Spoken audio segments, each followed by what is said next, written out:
Hi, everyone. Welcome to Spirit Switchboard. I am your host, Carrie Lynn Shellhorn, and you are joining me live on the United Public Radio Network and the UFO Paranormal Radio Network, 105.3 and 107.7 in beautiful New Orleans.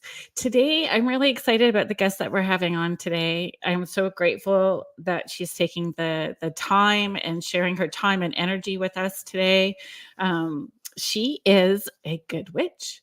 She is a psychic medium. She is an author. She's a teacher. She's a mentor. She is a ray of sunshine and positivity. Please welcome to Spirit Switchboard, Patti Negri. Hey, that is so sweet. Thank you, Carolyn. Like, wow. It's true, though. Oh, thanks. You really do work from a place of positivity and looking at, shifting those energies and walking that talk. Thank you. Thank you. It is much funner to live that way. It truly is, because we create our reality, right? Why not create a good one?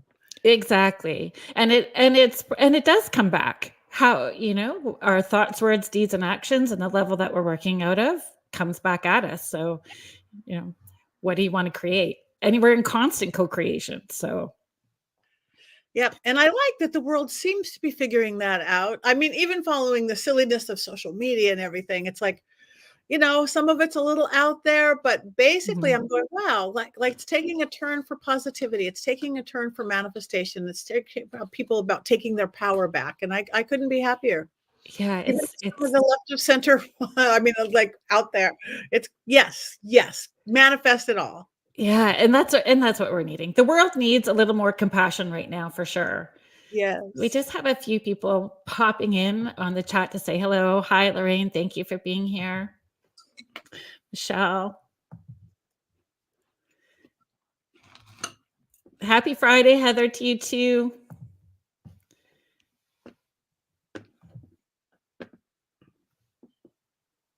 Oh, yeah. Yes. Hi, Joanna. Thank you for being here with us. Hi, Jody and Kathy. Thanks for being here. Patti, one of the things that I wanted to start with, I had the same, no, I shouldn't say I had a same experience, but I had similar experience in being able to connect with the other side from a very young age.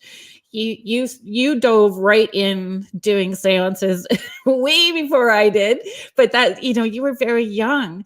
Like what sort of advice or encouragement would you give to parents who do have young children who want to explore the paranormal or talking about having, their children are having those sort of experiences? What kind of advice or encouragement would you give those parents? And that it's encouragement. I was lucky because I do think kids have the gift. I do think kids, all those imaginary friends are not always imaginary, and some are, and that is great. We need to develop that right brain imagination.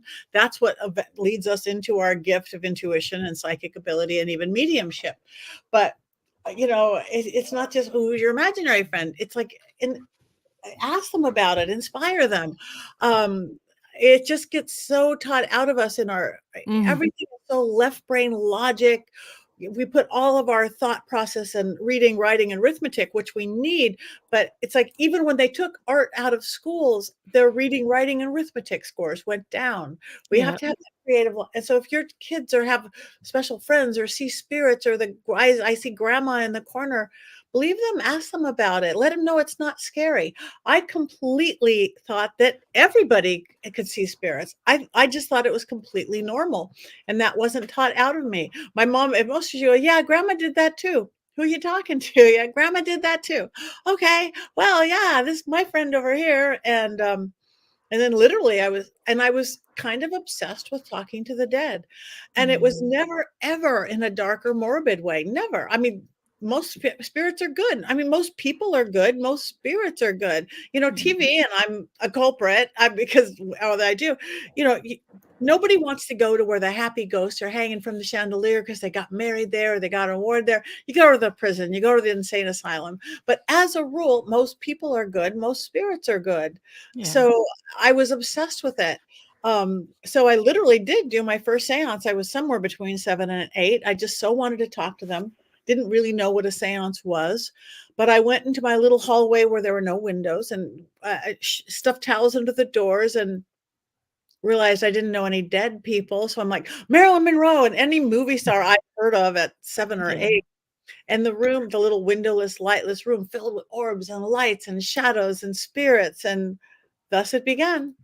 I think How that's that great. we can control this. We can communicate with this and studied it ever since. And I just want to touch on this really quickly too, that the celebrity spirits are really no different than somebody else's spirit. Like it makes no difference. No, I mean, no. from my own experience in doing that, like even clients, regardless of whoever they are in the station that they come from, it's all the same. Not the same stories. I mean, everybody's stories are individual, but the same stories of love is unconditional and forgiveness, and there it doesn't Yeah. feel separated in any way. Does that make sense? Do you want to share, your perspective or experience about that? Yeah, completely. And celebrities, whether dead or living, are just the same. Same insecurity, same fear. Yeah. I mean, I work in the center of Hollywood. So my clientele is very much a celebrity clientele, and they're no different than you or me. No. I mean, maybe the world knows who they are, but honestly, they have the same issues, the same absolutely everything. So same in the Yeah. spirit world. So Yeah, they feel all the same feelings. they feel other. My funniest one that ever, that a spirit that got really mad.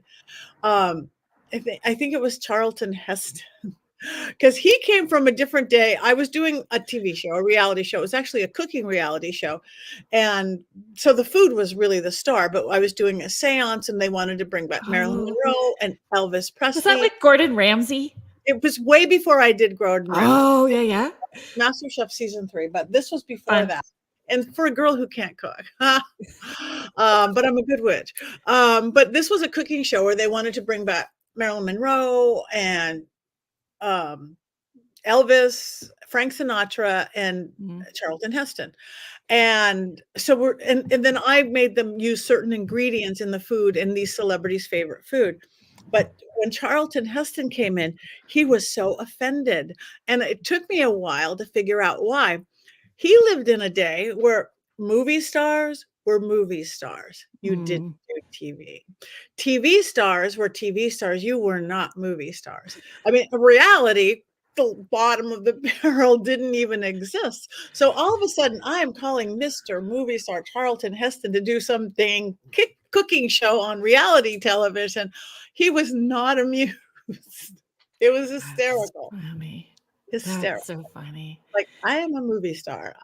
You're not going to cook my famous osobuco or whatever it And was. did he chill out after?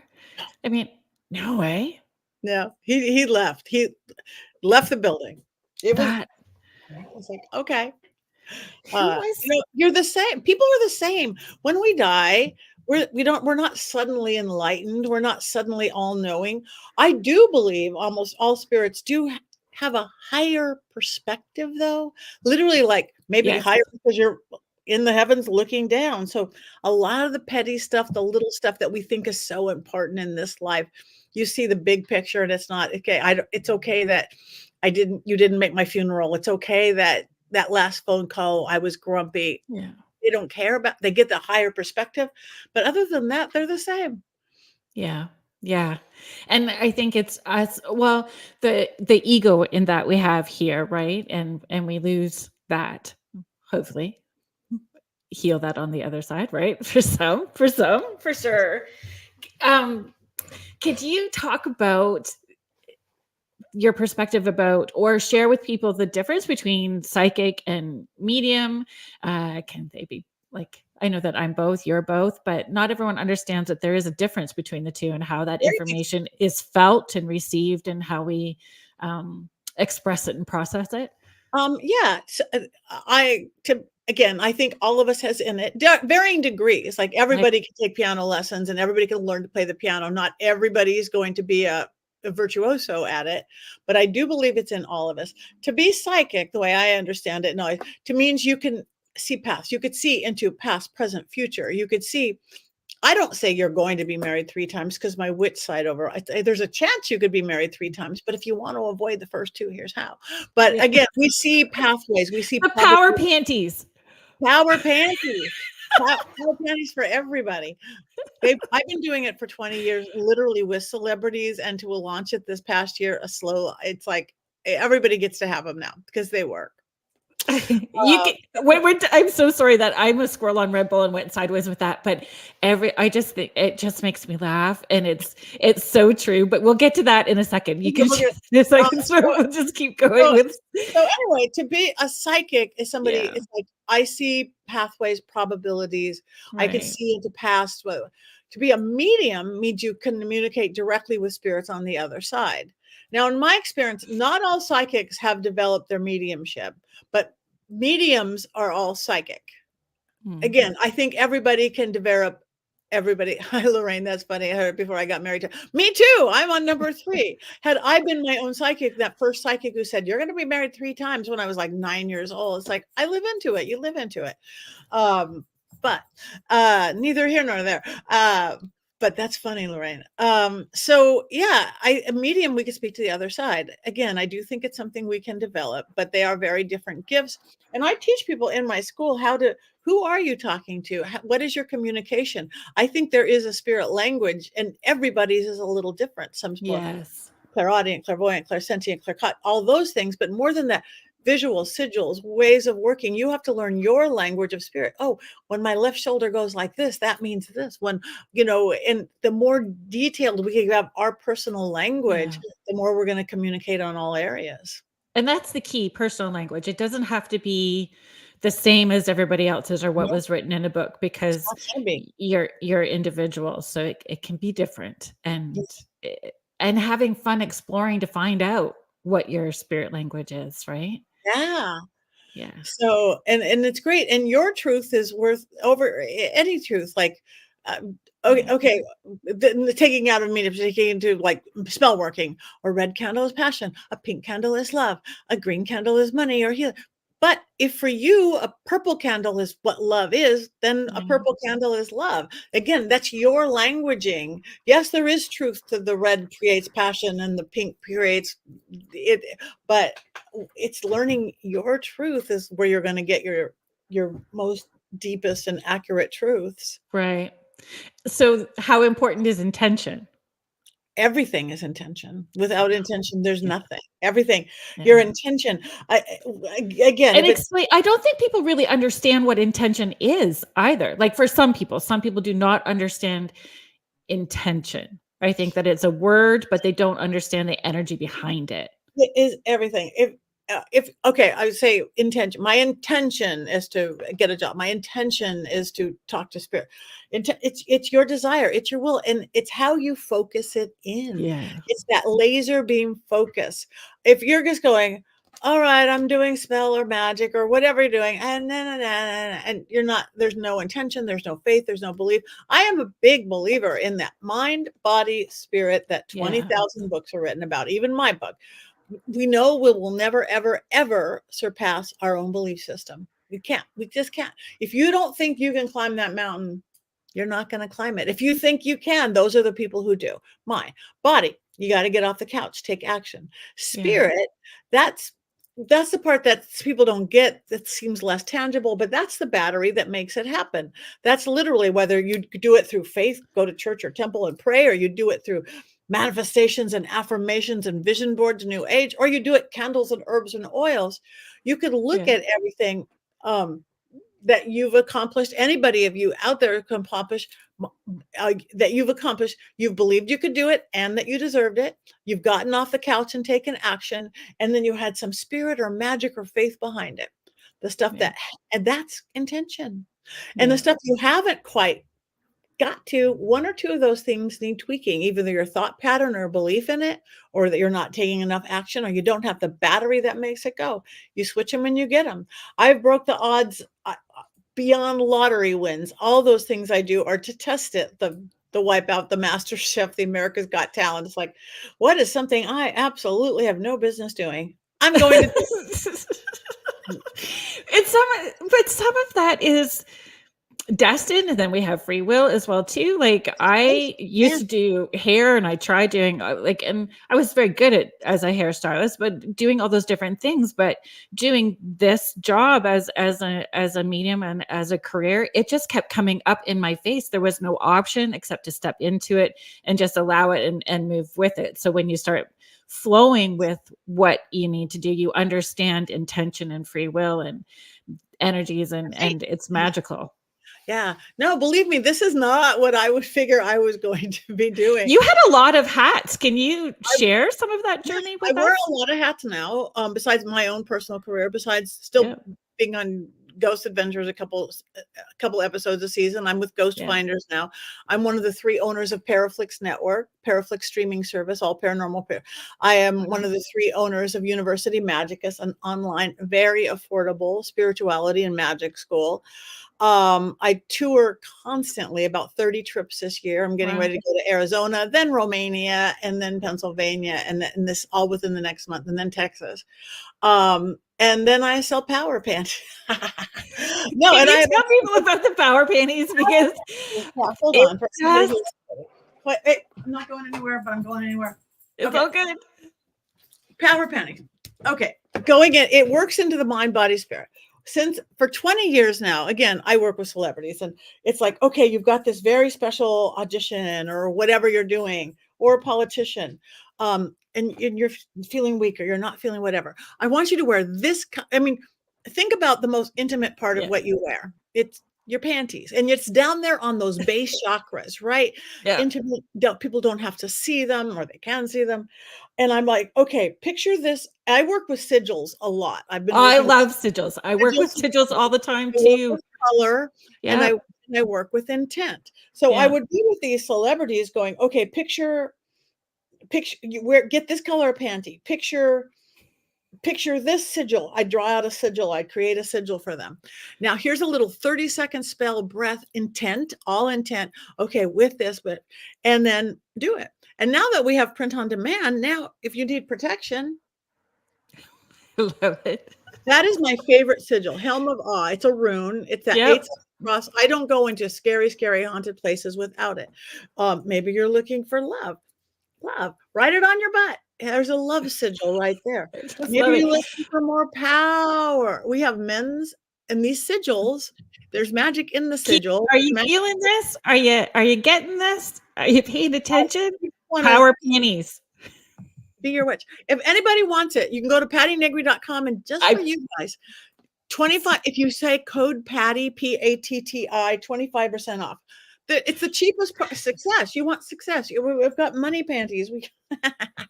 But I also funny caster line. But these work. Somebody just bought like one pair, and they had such good luck with them. They bought $1,000 worth. That is a lot of underwear for that, because they're not expensive. And with code Patti, 25% off.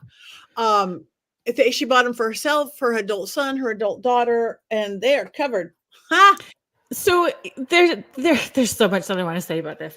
So the first time I saw you talking about the power panties, I just about bust a gut laughing, because it just was like the most perfect thing ever. And my grandma, she was like 4'11", tiny little Scottish lady.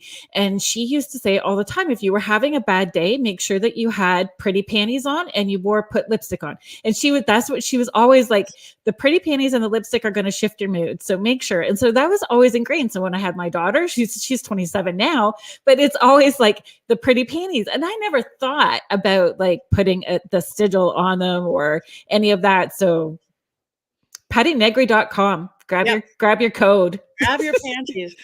Grab the panties. And couples do it a lot. We have sexy ones. We have dragon ones. We have passion. Who doesn't dragon ones? Bring it on. Dragon. Yeah. That's fun. And I think, it's kind of a really fun way to introduce people to magic and intention as well too.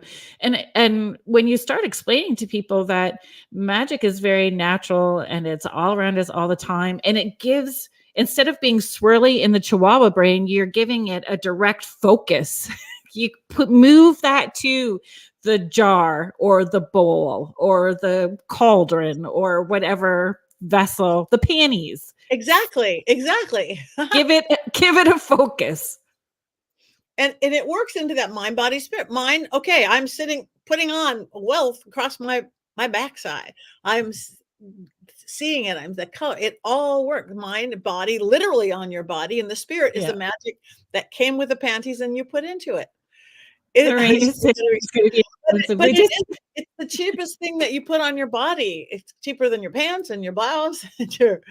That's great. Go Lorraine. She's adorable. Okay. She's actually directing a play that's opening tonight in Shelby. Lorraine, let's do a shout out for you really quick, because I'm really sorry I don't have it right in front of me to remember, but she's directing a play that's opening tonight.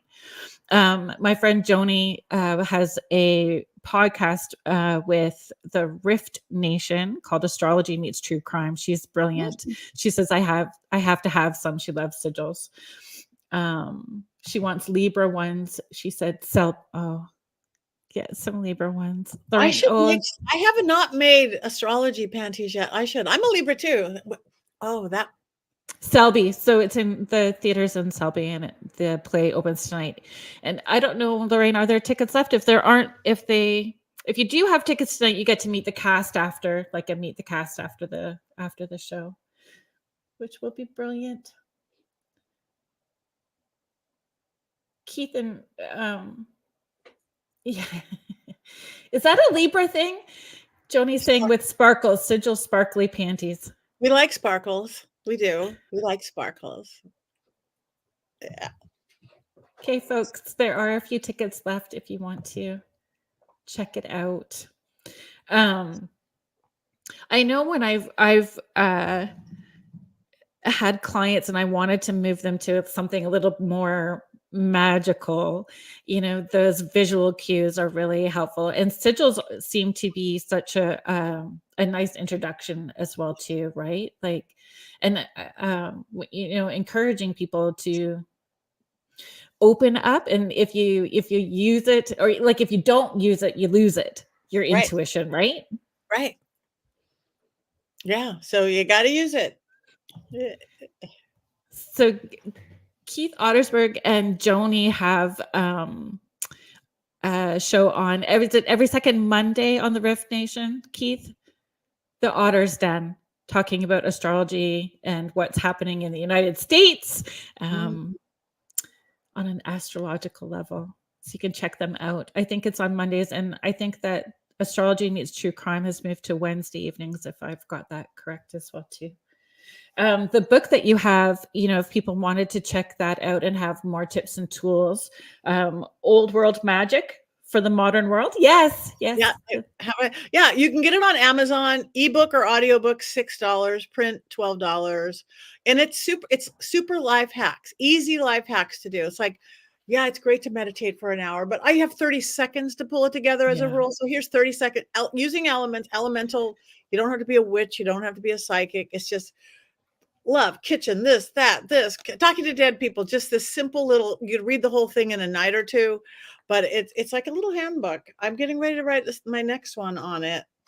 But yeah, I think it's brilliant. And I mean, everyone is so busy now that if it takes much time, nobody wants to do it. So those short, quick and easy, and it is anyway. And I think it's encouraging people to understand that it's like a 24/7 flow once you get there. Yeah, it is. And make it part of your life, not what you do. I do spellcrafting, or I do magic, or I manifest. It's make it your day-to-day. When you're brushing your teeth, have that be a magical thing. In your shower, flushing your toilet, it's a great big water cauldron you could release just with going to the bathroom. I mean, that's what the book is.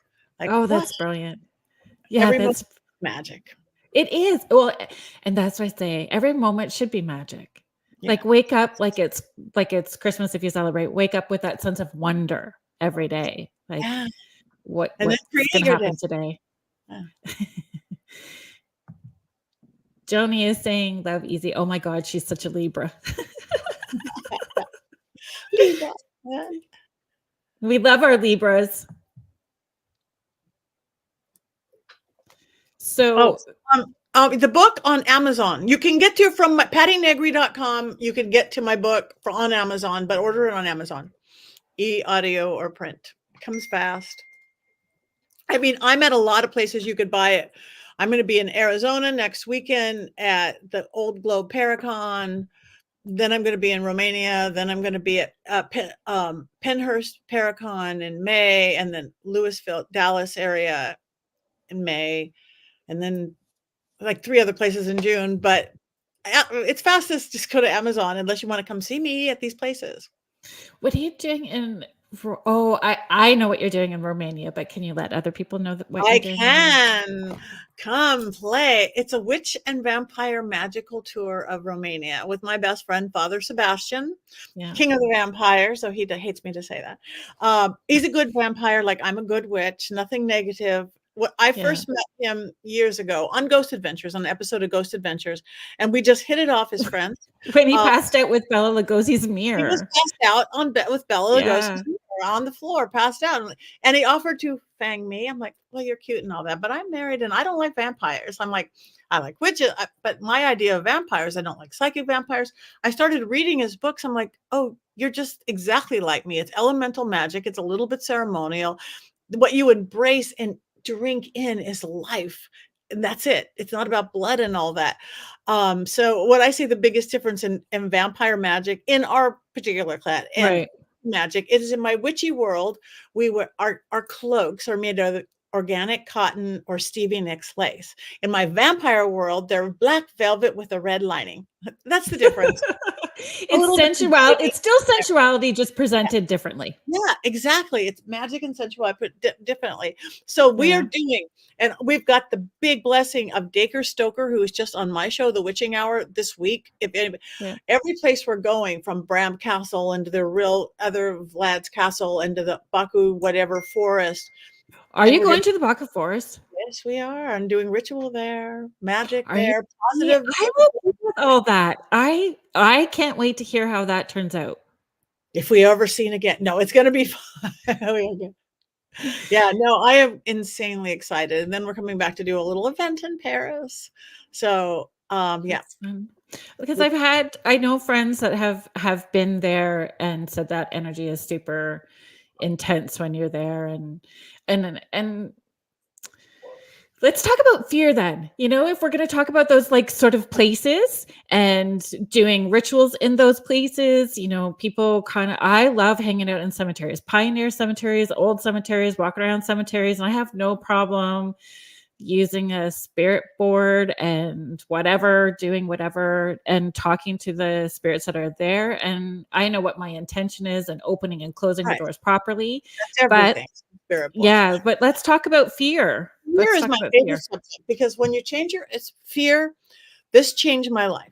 Fear can freeze us in our tracks, make us not make that phone call, not have the conversation we want to have, make us not live the life we want to live. Or fear is $1 million industry in a town where I live. Fear, people pay money to watch scary movies and scary TV shows and ride roller coasters and do adventure travel to Romania. So why not the same fear that's like, I'm so scared and I'm going to ride the roller coaster. I'm so scared I'm going to go on a paranormal investigation. I'm so scared, but I'm going to have that conversation with my lover, spouse, parents. As soon as you flip, the thing that freezes you can inspire you. That adrenaline of fear, if you focus into positive, everything changes. I'm not going to get into my whole story. I don't need to. I was a victim between age 15 and 30. Health issues, serious. I was told by the time I was 30, I'd be dead by 50. And every autoimmune, my mom took a drug when she was pregnant, blah, blah, blah, a whole big story. But I lived in fear, and I'm going to die early, and I can't have children, and I have all these diseases. And at 30, when I got this, you have a brain tumor and you have cancer. And I went, I'm not going to get sick anymore. I'm not going to be a victim anymore. I completely stopped getting sick at 30. Everything went. And so at 50, and I just I've given up on fear, and it became inspiration. So at 50, to prove the world, instead of being dead or in a wheelchair as promised by the medical industry, I went, well, I want to prove the world. I do live in Hollywood. I want to prove the world that we can do anything we believe we can do, and we can Yep. conquer our fears. I go, I'm going to do the world's hardest obstacle course. So I beat 100,000 people and got on WipeOut, the big balls, those scariest. And I kept going through it where I physically should not have, emotionally. And literally beat everybody. When I got there, it was like months of auditioning. I got there and I saw, it's like, oh my God, this is like a 50-foot drop into a burning bowl of fire, water. I'm afraid of heights. I forgot that. And I'm like, it took every bit of my fear to going, this is the scariest thing I have ever done. You could die here. And it took every bit of my gumption not to get in my car and drive away. But I did it, and I did it, and I faced that fear with such inspiration. And it was the most painful, scary, cold, empowering thing I had ever done. Mm. I did it. I got to that bullseye, and after that you go, I can make that phone call. I could be my truth. I can step into my magic. I could step into that spotlight. And then I want to prove, like, oh my God. Okay. All right. I want to prove that that wasn't a fluke, that I did this physical thing I shouldn't done, beat the odds by a billion. I want to do something else. I'm in Hollywood. I can't cook. I got kicked out of home ec. My husband won't let me in the kitchen. I'm going to cook for Gordon Ramsay. I'm scared to death. I don't want to. I don't know what saute means. I don't. So I did the whole witch thing. I used positive magic. I didn't wish anybody bad along. I mean, you do good and you do good. And everything I put out came back. Next thing I know, I'm on MasterChef season 3 again, and weeks of sequester, and you're working, and I'm into the MasterChef kitchen going, what am I doing? This is scarier. This is scarier than WipeOut. I'm going to cook for, Gordon Ramsay, Joe Bastian, and Graham. I'm like, I'm going to run. I'm not going to run. And again, I did it. And most empowering. And again, just to prove it, I did it a third time, going, okay, I know I'm talented. I'm multi-talented. I do a lot of things, but not any of those talents they have on America's Got Talent.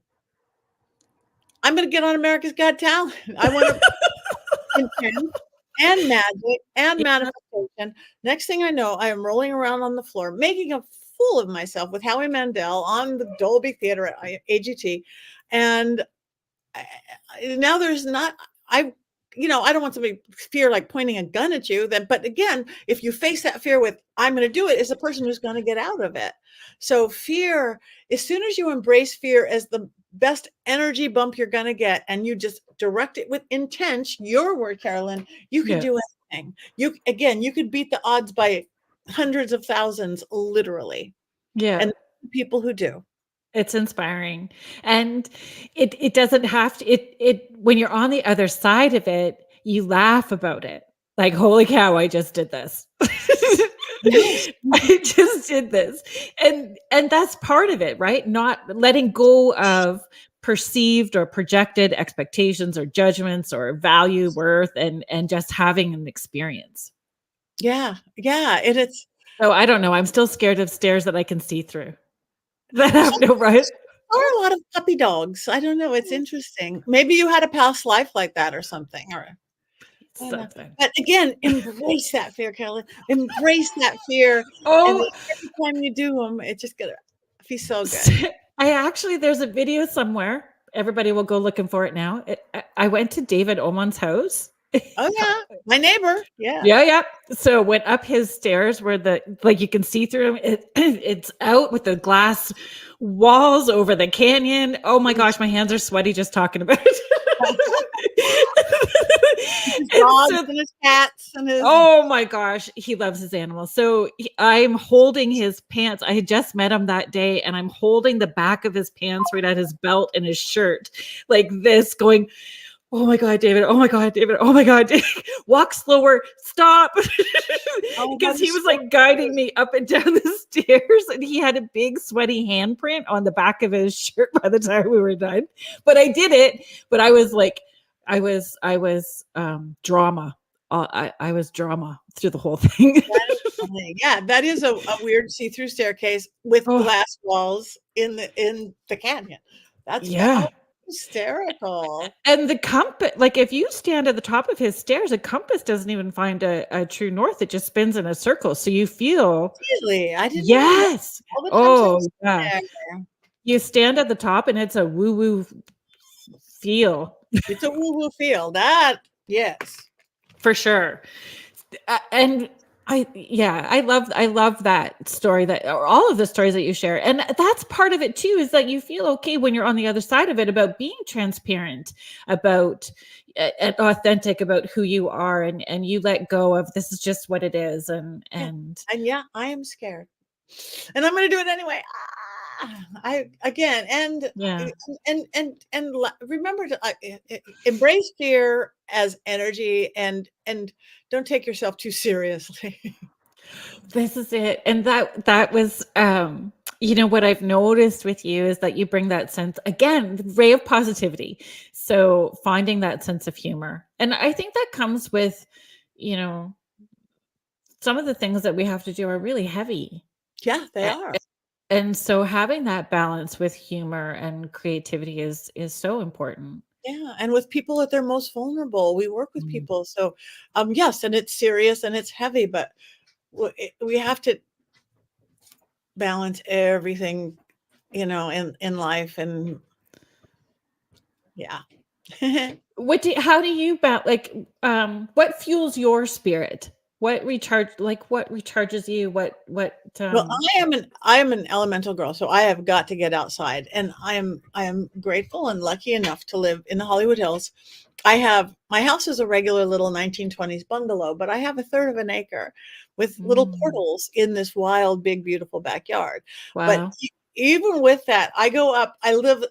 Literally, I live right under the Hollywood sign, and right above my head is Lake Hollywood. It's a big man-made reservoir in the 1920s. It's the best view of the Hollywood sign. It's beautiful.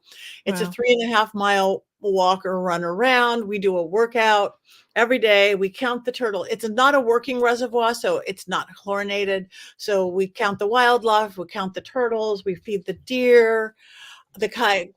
We nursed a sick coyote a couple weeks Wow. ago, and that is my sanity. I start when I'm in town 6 days a week. My first thing in the morning, rain or shine, not heavy rain, but light rain like today. No thunderstorms. You cannot be standing on a dam in a thunderstorm, as rare as they are in California. But hot weather, and that grounds me for the day. Then I'm going to go into Right. my crazy, often 20-hour day. But that starts me, Matt. It's just nature. It's and I find if you don't do those things that grounds you or balances you, then you get grumpy. I get grumpy. You get A grumpy. little bit grumpy. You get grumpy. You get grumpy. It's that off balance, and right? Like what you need in order to get back into center. And if we don't stay in that place, it makes it harder for us to do what we do, right? Yeah. To show up for people. Um oh my gosh, we're just going right through these. I have a list. I was trying to make sure that I wrote everything down, because in my ADHD scroll on Red Bull, I was scared I would just like pepper you so quickly. So I made sure that I wrote everything all out really quickly for you. Um, Biggest influence or mentor? Mm. My biggest that put me on a magical path. Well, I must say my mom, because she said you could do anything you believe you can do. Oh, that's And she beautiful. did, and I didn't have any kind of a religious upbringing. So when I was 13, I became a seeker. I'm going to Christian church. I'm going to Jewish temple. I'm going to Buddhist. I just everything. But I think in the 80s, when I was really young, when that whole big Wicca was taking place, because I was sampling all this, like I would, again, we just weren't raised with religion. My grandfather was this big, famous philosopher, psychoanalyst, Hollywood dude, atheist, practically evangelical humanist and atheist. So God was a dirty word. But I would drive by a church or a temple or a mosque or a park and see this energy and I'd want to go in. Oops, sorry. That says muted. I'm so sorry, everybody. It says That's muted. okay. I think sometimes spirit's gonna do whatever they wanna do. They're They gonna wanna do what they wanna do. So, yeah. anyway, so I was, like, 13 when I think I wanted to go to some typical Christian church to see a really cute rock band, those Christian rock bands of the day, and I was like, I almost 'cause it would have been easier, can I go to a rave than can I go to a church? My mom go, "You can do whatever you want." That's when I became a seeker at 13. Wow. But then I went to some Long Beach Women's Spirit, which was a Wiccan in those 80s. And I went, "Oh, these are my people." They nature, worship nature. I worship nature. Tree is who I talk to, spirits and everything. And then my path has taken many, many turns. I to say I'm Wiccan anymore would be such an understatement. I've Right. worked in pretty much every belief system and different pagan paths. But I think what discovered me in to an elemental magical path is Scott Cunningham books. He is still where I will send people first of all the beautiful books out now, and I'm now new Llewellyn author, something coming out. But I do you want to know basics of earth magic? And he died in like 87. I got to meet him Oh. once. I will still the beautiful, sweetest, simple, because I'm about simple and easy, Scott Cunningham books.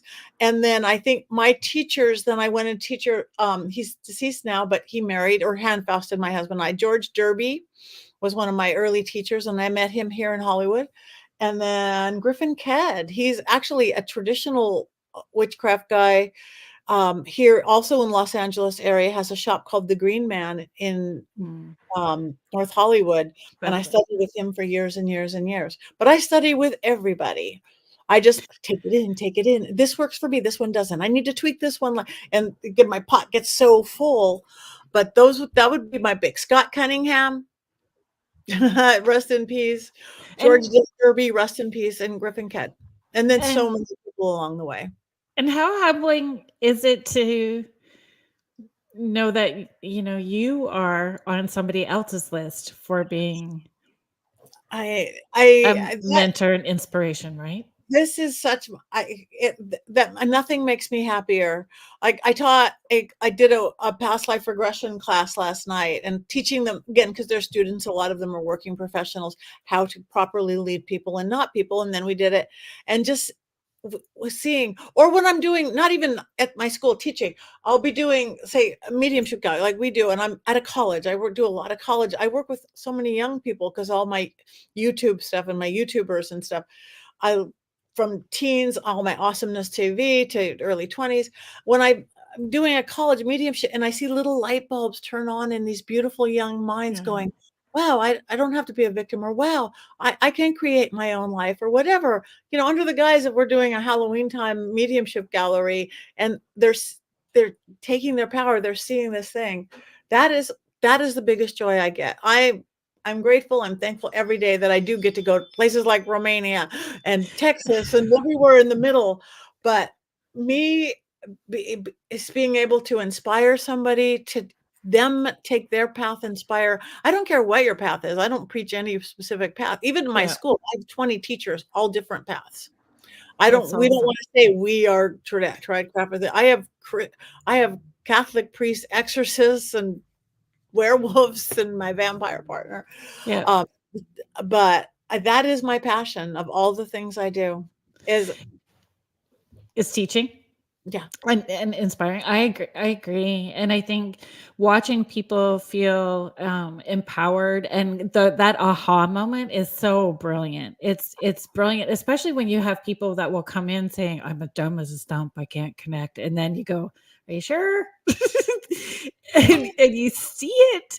It's powerful. So Kim Sage is also a brilliant, medium as well too. She does live events, is it a full podcast, Kim? I just want to make sure that we're doing this and doing a shout out for you properly. I know that you do them on Facebook, so you can pop up your information on here for me too, please. But thank you for joining us as well. And appreciate, and I'm so grateful to you that you really advocate that there's not one path, that, you know, explore. And because how do you know? How do you know what's going to resonate for you if you don't explore? And every Mm. day is a learning day. Every day is a learning day. Like So, we should and still be growing. every belief system has such beautiful truths. And somebody's like, if you say, go get to my house to your house, who's to say there's only one way? You could drive, you could fly, you could walk, you could, it's like there's somebody doesn't drive, Yeah. it's like, who's to say there's one way? And if you take it down, because again, I study religion, I study philosophy, if you take it down to the universal truths, they're all the same, just the names have been changed. Yeah. And then man messes it up along the way. But if you go to the core of almost any faith or belief system, it's the same universal truths. You could see where Yeah. Christianity changed things in the 1500s and 1600s and all along the way. But if you go to those core truths of any philosophy, it's just different templates put on top of basic universal truths. So Yeah. find one that works for you. Some people want more direction, some people want less direction. The only thing I don't like is when somebody says this is the only way, because who are you? Are you the one and only God that you're claiming Right. this? That's when people see the bottom of my shoes when I'm running away. Nope. Yeah. Like, and I would never claim to be an expert because we're still learning. Hopefully, we're all still learning. Do you have? Donna's just asking, how do you have peace in your head? Can you turn off the energy in the room? Yes. Oh, yes. Peace in my head. I'm the queen of the on-off switch.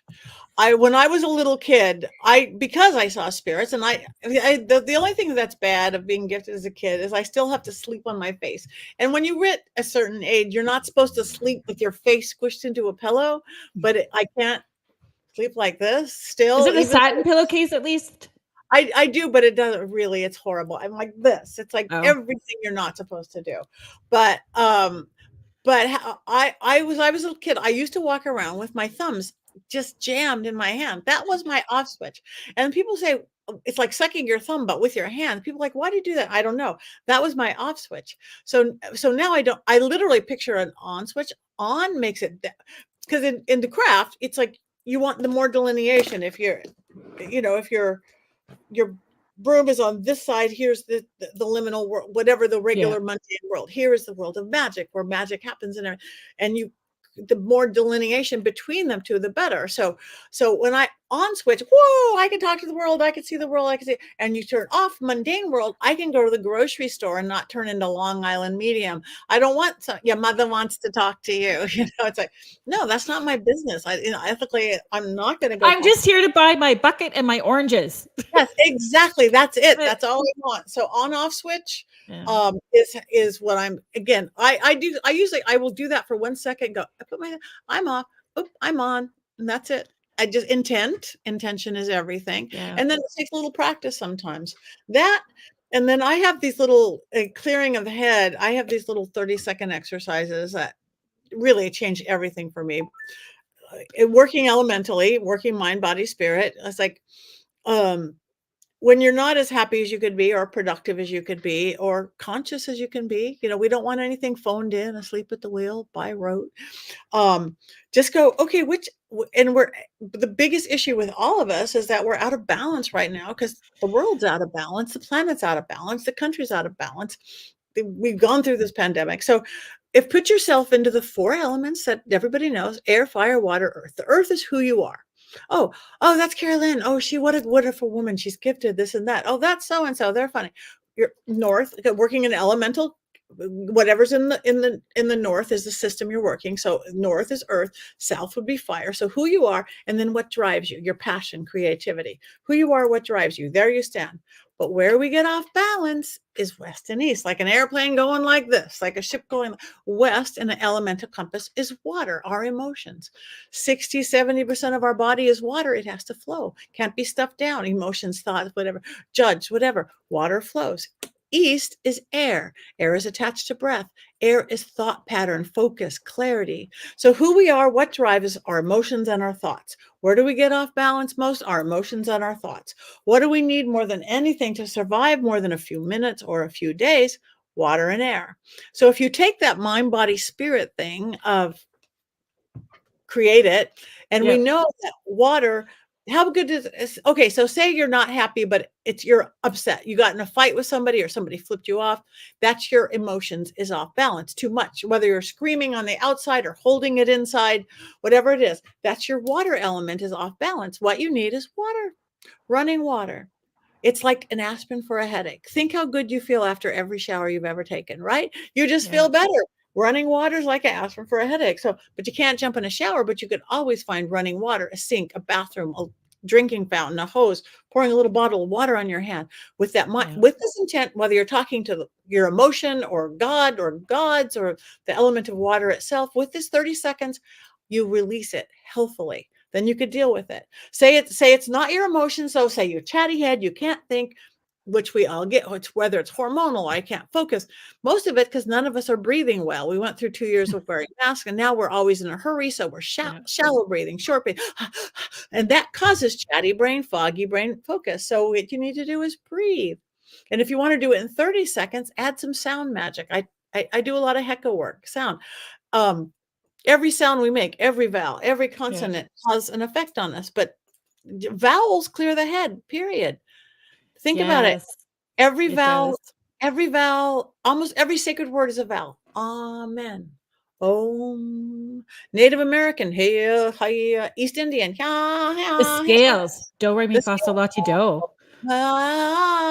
so Mhm. again, okay, I can't think. I'm foggy. I have to go on this great spirit switchboard show. I need to think straight. Okay. Okay, set your intention, whether again, whoever you're talking to, your mind, your brain waves, God, gods, aliens, with this 30 seconds of deep breathing, 30 seconds of vowels. I need to pull in the focus and clarity of the air element. Ah, or om, or E-I-E-I-O with your kid within 30 seconds. The chatter stops, fog lifts, clarity comes in. Those Yeah. two are game changers. I've seen people get off depression med with run my hands underwater because it's emotions, breathe because it's my thought pattern and focus. If you're not grounded, if it's you're grounded, because a lot of us gifted people, especially leave our body all the time, right? Not feeling Yeah. grounded. And you can't hug a tree, which I highly recommend. Grab anything wood, grab your crystal. A pencil still has the spirit of that tree. Anything wood, a granite countertop. Hold on to it 30 seconds, breathe. You will be grounded with the right intent. Yeah. Yeah. Yeah. And It's fire, brilliant. yeah, it's great. And for fire, if you can't, if you need fire, and too little fire, you're lethargic, you're tired, you're uninspired. Too much fire in that moment, you're agitated, you're angry, you're all this, and you need to balance it out either way. And you can't dance around a bonfire, which is my first choice, but you can't do that. The hecka, just the sound to balance out your fire either direction is Z. Zzz. Like literally ask a nature, what does a bee sound like, John? Zzz. That's that lightning strike. It's the breath of a dragon. So okay, I have a hot date with my honey, I'm not feeling it, or I'm so agitated, or whatever. Okay, whether you're talking to Peleg volcano or the breath of a dragon or the Holy Yeah. Spirit, whatever, or the element of fire itself, with this 30 seconds of deep breathing, 30 seconds of Z, I need to pull and balance out the fire. Zzz. 30 seconds is a long time, but if you need to sit down, sit down. But within 30 seconds, you will balance it out and have the fire, creativity, inspiration, passion that you need. We have it all on this little planet. We are, as of now, we work with deity, we work with stuff, but we are earthly beings right now, maybe half earthly and half otherworldly. Yeah. But if we work into these elements, we've got it all right here. Agree. I when I'm doing the really big events, um, public messages and all that sort of stuff, I always have a wet cloth on a table close beside me so that I can rinse my hands off Yes, as I'm beautiful. working, because it helps clear quickly. It helps me stay focused, move things around the way. And I'm teasing when I say it, but I say like dead folks feel like sticky little children. They start to build up after a while. I need to clean it off, and just then I've Yeah, got room for more. I love that. Exactly. That's And adorable. Yeah, I've also been known to I have this huge singing bowl, which is awful that I don't use it as a singing bowl, but I'll fill it with water and Epsom salts or crystal salts with a few mm, crystals in it and put it underneath my desk if I know know that sessions feel like they might be heavy that day. And I'm like, we're just going to stay grounded while we're working at the same time. Dipping my feet in the, no, it's true. And it's amazing. And again, I think early man knew that but we were so much closer to the land. We were lived on the land, but so many people I give like those little easy nothing techniques to, they go, they're wow, brilliant. I always do go wash my hands when I'm feeling it's like our body knows to want to do that. Exactly. Our body does intuit, and our spirit will move our body if we pay attention to those little intuitive nudges and make it be okay for you. It doesn't have to be the same as anybody else's. Grant Evans, who's been a guest on the show as well too, and you can check out twice actually those archive shows on SoundCloud. He's part of a paranormal investigative team here in Ontario, Canada, called TOPS. He's saying hi. You two wonderful people. Happy to listen in today. Thanks for being here, Grant. Deborah Hackett-Joan has also been on the show as well, too. She's a medical intuitive here in Ontario. So she's popping in to say hello. And her show is also in the archives on SoundCloud, too, if you guys want to check out her 2 segments, actually. Deb also gave a tip on her segment for grounding really quickly and taking a metal spoon and scooping the instep of your foot really quickly. Oh, that's good. I don't know that one. I like that. Yeah. And I've had a few people comment that have tried doing it as well too. Jackie is just asking, are a lot of those ideas or things that you've put in your book using the elements? That's what I said. That 30-second to fix anything is in it. I call it 30 seconds to fix anything. That is what the whole book is. Simple little hacks like that. Easy, free, fast, effective. Yeah. And people are more inclined to do it if it's going to be quick and easy. Yeah. Hi, Anita. Happy belated birthday, Anita. I hope that you had a good day and everything is going well. Contessa is just saying, I just started using the spoon to ground. That's brilliant. Thank you, Deb, for passing that on and teaching all of us that. If you guys are just tuning in, you are listening to Spirit Switchboard. I am your host, Carrie Lynn Shellhorn, and you are listening to us live on the United Public Radio Network and the UFO Paranormal Radio Network, 105.3 and 107.7, New Orleans. And our guest today is celebrity psychic medium and good witch, Patti Negri. Thanks for being here, Patti. Thank you. Thanks for having me. I'm going to have to go pretty soon because I have to head down to Long Beach. But so excited to see you. Thank you. Audience you have. This is awesome. Thank you. Before I know that you need to leave relatively soon. Do I have time to ask you one more question quickly? Yes, 2 more. Okay. Yes. Fabulous. Okay. So seances are like my favorite thing in the world. I love seances. I love that you do seances. Do you have a tip that you would give to people to prepare for a seance? Like what kind of things would you encourage them to do in preparation for a seance, or how to be open-minded? Many of them. But for a real simple one, mine's kind of, again, just kind of born in me, Victorian spiritualist style. Again, really set your sacred space. Set your space wherever you're going to be. Even if you have to do it, you're just arriving to a location to do it. Set that space and clear it and open however works within your belief system, whoever's running it, the medium, or if you guys are just a bunch of friends doing it, set your intent, who and what you're going to bring in. It is all intent, and you don't just let anybody in. Even if you're working with a Ouija or a spirit board, you don't go anybody out there. Really? Do you let anybody in your house? Maybe just high vibration spirits with real messages, spirits, attached to me and my family and friends that are here. But my best thing for seances, again, I really do lift the veil elementally. So everybody gets to be a psychic. Everybody's set up. I'm sure many people do it like that. I'm sure I want to experience one of yours because I could see how magical you are. Thank you. I love doing them. I added table tipping for the first time last week in the seance for the group that came, and it was wild. I had never done it before. I had never till last year. Oh my God. I was at Vulture City. Oh my God. It's wild. It is wild. It is wild. I was at Vulture City and I always do a seance there and this haunted thing, and they were advertising. All of a sudden, I saw the advertising and table tipping by Patti Negri. I'm like, what? What? I don't table tip. My dining room table weighs like 400 pounds. And so I called Tim Shaw. I don't know if anybody knows him, but Yeah, he's a he's beautiful medium. He grew up in Lilydale. Again, the whole spiritualist thing. I'm like, Tim, I have to know how to, I don't know. This is what is it? And he's like, okay. And he taught me in like 5 seconds flat about the ectoplasm and how to pull. And like, we had those tables rocking all over.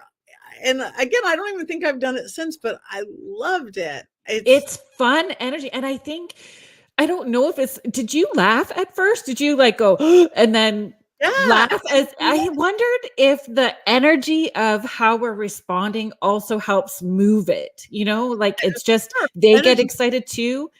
Yeah, I think so. And it's like, this is fun. And I get it because it's not scary. It's whatever. No. So I even stepped away and I had keep new people coming in. And Yes. 4 people at table, and we just had it Yeah. flying. It's I yeah. did this. I You did did. the same because the guests that came for the seance, sometimes I know like that you and I, because we're working at that elevated place, that's our intention. We're working on our personal healing as well too. So it comes up. But I stepped away and allowed them to have their experience and it was still doing what it needed to do. I know it's so great. And it walked and tipped. So Yeah, I'm just going to get this quick. Contessa was asking, what is table tipping? table tipping. Literally. Literally. We used a wooden like TV table, just like a small, you can use a card table, and you just get everybody put their hands on it. I got everybody to we did a visualization while our fingers were on it. We did some breath work. We did some tonal work as well too. So we just raised your vibrational level, however, setting your intention. And then we asked for them to rap. And I got a video of it actually where the table was moving back and forth and we asked for a knock and you could hear it. They said it felt almost like vibrationally, but not there. Like it felt weird. Yeah, no, it's a great, and literally it's table tipping.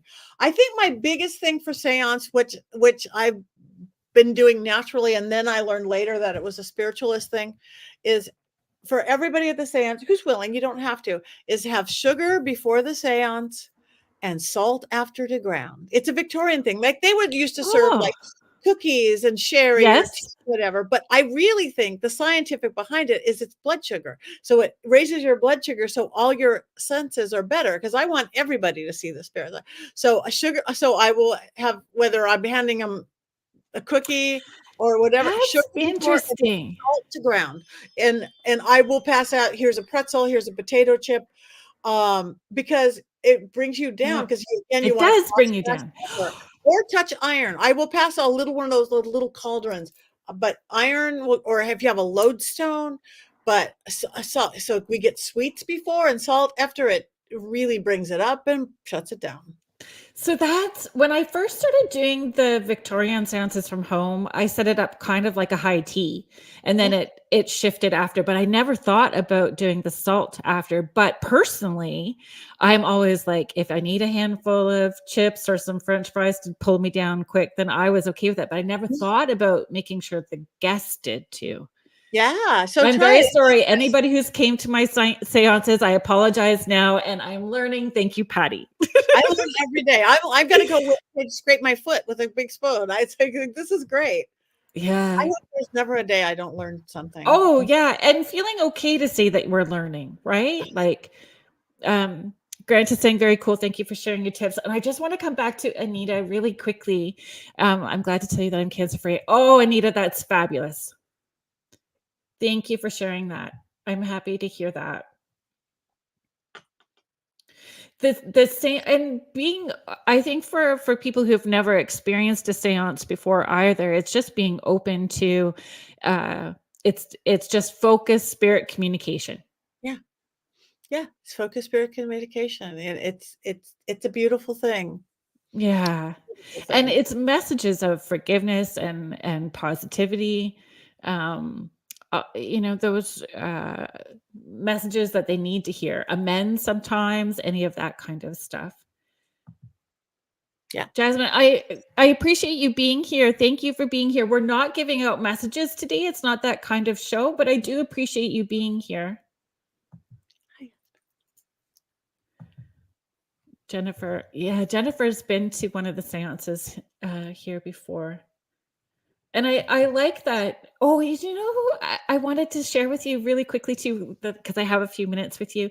I had Rick Schreck on the show. He made the huge Ouija board that was, and yeah, in the middle of, with Tim Shaw. Actually, we did at Michigan Paracon a couple of years ago, not last year, I think the year before. We were in the middle of the whole of the world's largest pledge. It was so silly. He made it fun. Awesome. Yeah, he made it. And did you try? He's got a hearse with a pull out spirit board at the back as well. That one yet? No. Maybe I'll have it this year.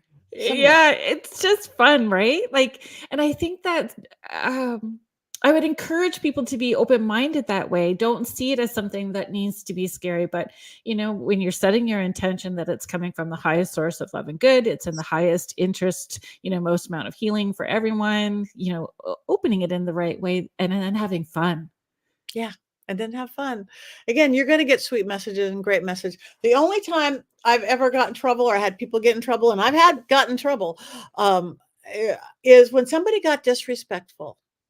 That's the thing, that disrespectful to spirits, disrespectful to people, disrespectful to the ritual of what you were doing. Could you share the spontaneous combustion story? Yeah. That's wild. Oh yeah. Not that I mean, we're trying to not preach fear. So remember that this is a fluky thing. This is a fluky thing, and it has the best happy ending. So, okay, I live in, like I said, in the Hollywood Hills. It's an old, my house is 1920. It's the first movie enclave built in Hollywood in the 20s. And there's this other house. It's a combination of little like writers' bungalows like mine, and then the movie star houses, and the little ones. It's a beautiful mix. But there's this one movie star house. It was built by Charlie Chaplin for one of his many lovers. This one was for, I'm blanking out on her name. It'll come to me in a second. She was a movie star too. So it was a total party house, party. And when there is a lot of drug and alcohol, it could bring in some dark stuff. So for years, it was a party house. It looks practically like it was built by masons, sacred geometry everywhere, round spiral staircase, 12 windows here. Just literally, there is a compass drawn in the floor on the entry, leaded glass, everything. It's beautiful and spooky.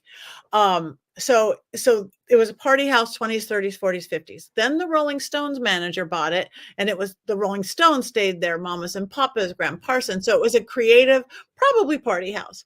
And then they moved out, and then the person who rented the real life sex doll moved in, and the house by then was getting too scary for him. Moved out. And then my neighbor, Marilyn Manson, moved in and lived there for 7 years. Good neighbor, actually, but it actually got too spooky for him.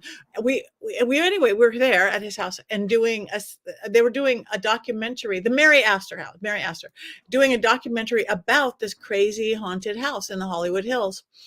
And one kid, and it was young people around. Oh God, haven't you noticed that when people are past puberty, but not too far in the 20s, energy is so strong. Their life is so strong. Yeah. So whether you're living with one, or, oh yeah, there you go. It's like, that's my poltergeist. So anyway, my whole table was filled with that, young people like that. And one kid got disrespectful. So first kind of cool things were happening. Like the French doors flew open and everybody's like, wah! And the cameras would catch it. And the producer side of me is going, wow, that's pretty cool. Okay, best spirits. But this kid was getting this, and I felt the agitation in the spirit. And then that happened again. And then he said something else stupid. And there was a speaker on the floor, like you put speakers on the floor, like old school. How big can your speakers be? Your radio. And it came on. It sounded like white noise. It sounded just like a spirit box. Yeah, white noise. But it wasn't plugged in. We looked later. But everything is building, and I'm feeling it coming in. And I'm trying to keep control of the room. But we're filming, and everybody knew what they were in for, not like a private seance. And the kid said something else really stupid. It was a 4-camera shoot, so it was a big, pretty shoot. He said something stupid, not him, but the cameraman facing him burst into flames. Like a V up his back, like angel wings of fire up his back. And he was not standing in front of a fireplace or a candle. So I'm like, 2 cameras actually caught it on film. One Wow. camera started filming like the ceiling or the floor, because you test the metal of a small room bursting into flames. And then his camera, poor guy, is facing, why is everybody screaming, pointing at him? And cool witch medium Patti becomes medic Patti, of which I am. I'm EMT1 certified. I drop and roll. I'm calling in my protection. Drop and roll. This is not okay. This is not okay. This does not happen on my watch. Spontaneous combustion. No, I'm shutting it down, shut the veil. But the cameraman, who was a super skeptic and not believer, he's like, I'm okay. His shirt burnt off him like it was synthetic, but it was a heavy cotton. It should not have went poof like that. And I'm looking at the blistering on his back. I'm like, no, this is not okay. We can't. I've never shut down a filming or a seance. He goes, no, I'm okay. I'm intrigued. I'm a skeptic. This is like Spinal Tap. I'm like, so I talked to the spirit, and I'm like, and it wasn't demonic. I think demons get way too much Oh, credit. I agree. Oh, 99% is like, you're just a cranky ass ghost. Yes, A I cranky agree. human who turned into a cranky ghost. And it was the Absolutely. actor's ghost. Big in life, big in death. We were a Hollywood ghost, and it was like, I'm gonna burst you into flames, honey. And so anyway, so we did continue, and more crazy stuff happened. Insane. Glasses flying across the room. Did try to push the cameraman off the cliff by the house. I had to make him a little mojo bag. But how it turns into it, and we finished it. And again, I set up wards and protectors. But the cameraman, 3 weeks later, he goes, Patti, he sent me a picture. Look at my back. And it totally looked like he had went and got a tattoo of a dragon on the small of his back. Open mouth, sharp teeth, winged head into the shape of a serpent. And that is the exact energy I called in to shut down the seance. I was going to ask. I work dragon magic. It's crossroads magic. Dragons can fly from heaven to earth. They live at the crossroads. This is what I shut down.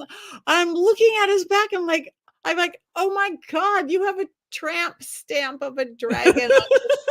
That is about the coolest thing I'd ever seen. And he thought so too. So he actually he wrote a script. He wrote a movie with Stephen Norrington, the guy who wrote The League of Extraordinary Gentlemen and the Blade vampire series.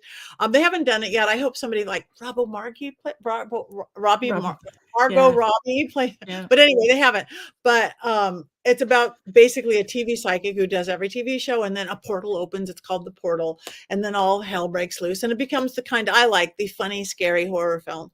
But and all you guys out here, because everybody has a YouTube page and TikTok and Instagram, I sat down with him for 5 hours, and I go, Lauren, you cannot have the actor say that on camera. You can't say that. He's like, but you said that. I go, I know I said that. That opens a portal. You can't say that. You don't want to be one of those cursed horror films, do you? It happens all the time. Do you think spirit energy, good or bad, knows the difference of an actor reciting lines off a page and somebody really conjuring? They don't. That's why so many horror films, and that's why more and more films are using consultants now. Like I do consult.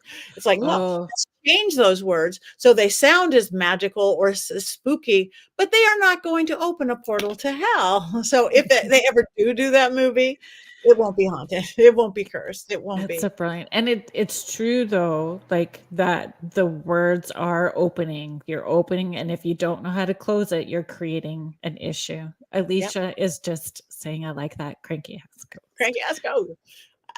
You know, cranky in life, cranky in death. Yeah, and sometimes they're just bully. And I mean, I certainly have been in places on an investigation where they start yelling demon through the spirit box, but you know that it isn't. It's just them not wanting to share their space, not wanting people there. You're interrupting whatever they've got going on, all that kind of stuff, right? Right. So I more and more, even like with my seance I've talked about, I have everybody introduce themselves and say welcome spirits and say who they're, because I have each person invite in who they want, and I say welcome them. It's like invite them. Changes Yeah. everything. Um, do you do you have a heavy Victorian focus with it, No, or as much as influence? I guess influence is I probably a think better it is, word. and I think it just came naturally. I do Me recite a too. few Victorian thing. I open Me too. elementally, air and fire, water. Yeah. I recite this little, "There is a place where we all go, where ne'er the frost and cold, and I say the same thing. remember beauty night, and those who hate forget their spite. We gather round these gentle beings. We We call you now ask you to now bless." to bless I our ring a meeting. bell, Victorian Me style, too. open Yeah. the so yeah, so I guess I do have a very big Victorian influence. Yeah, I love it, and it feels right, and I think for me Right. too, when I was starting to do the seances and doing that prayer as well too at the beginning, to me, every time I do a seance, I'm honoring all of those m mediums before me, whether they're related or not, they're part of my history and path, and I wanna make sure that I'm including them Yeah. in what I'm doing today and asking them to help from the other side as well, right? Yep, yep, that's the way to do it. So, that is so cool that you do that. I love it. I love Yeah, it. I think that prayers was actually in a spiritualist magazine from 1902. Really? Yeah. I searched it. I've been doing it like 20, 30 years. So I it took me a long I translated it from something, from something, from something. Now, because I teach it in my school, it's because it's so sweet, it's nice. It So is. it's like you say nice things about everything. Yep, So that and those who hate forget their spite. That's the yeah, part, that line, there's I love that line. yeah, gather around these gentle beings, and that's we're setting it up. I love Um, that you do that. Yay. Contessa, I'm not actually sure, I don't know if there's a name to it. Do you know if there's a No, name to it? no. I've never found a name Me neither. either. I think it's just a little chanty saying, prayer, whatever you wanna call it. Yeah. I live in Guelph, Ontario, and in Kitchener, Waterloo area a few years ago, they did a whole um, uh, installment about seances Wow. and trance channeling, and it was beautiful. And they had come and asked me if I would do a seance for them before they opened, just to see what it would be like. And then they used that prayer in their installment. They wrote it out and used it in their Oh, it's beautiful. installment. Yeah. At least it's just saying great switchboard. Thank you very much. And you're welcome. Are you feeling like it's time, Yeah, Patty? I've gotta I'm feeling get to that go. energy I've been shift a bit. having so much fun though, but I've gotta get down to the longer I wait on a Friday, I'm gonna hit more traffic, but you are such a beautiful hostess. You are such a Oh, beautiful thank host, you. such a Well, I generous host, hope, and your people when are so fun, so thank you. I don't wanna go, but well, I appreciate you being here, and I'll keep it up, and I will, it says Patti Negri on the bottom, pattinegri.com. If you guys want to check out the Power Panties, the book is through the website as well too. I will just give that. thank you. And All code of your Patty stuff is, for 25% off. Power panties or my whole what is spellcaster the line. code again, Patty? PATTI. Code PATTI, you get 25% off. And my spellcaster line, which is the same as my panties, but it's hoodies and yoga line and a whole thing. Just magical clothes. Easy, inexpensive. Yeah, I love it. I love it. Thank you Code so Patty much for with sharing your style. time and energy with all of us tonight. Thank you. Thank you. Thank you for what you do and what you bring to Oh, everybody. yeah, it's my pleasure. It's not often that, like, our passion gets to be our profession, Isn't it? and how blessed and humbling it is. It is. We are lucky, and everybody else can be lucky too. Follow your passions. Yes, follow your passion. So, everyone that's in the chat, hang out with me still, because we're going to keep talking. We have about another half hour with the show to go, and we can talk about seances. We can talk about spirits. Ask me some questions. We can talk about whatever you want to talk about. We still have about 30 minutes left for you guys to hang out with me on the show, and we're going to say goodbye to Patty. Thank you for being here, Bye. Bye, and I everybody. hope that you come back again. Bye. Thank you. Bye. Bye. No. Safe drive. Okay, bye. Thank you. Bye. Yeah. Bye.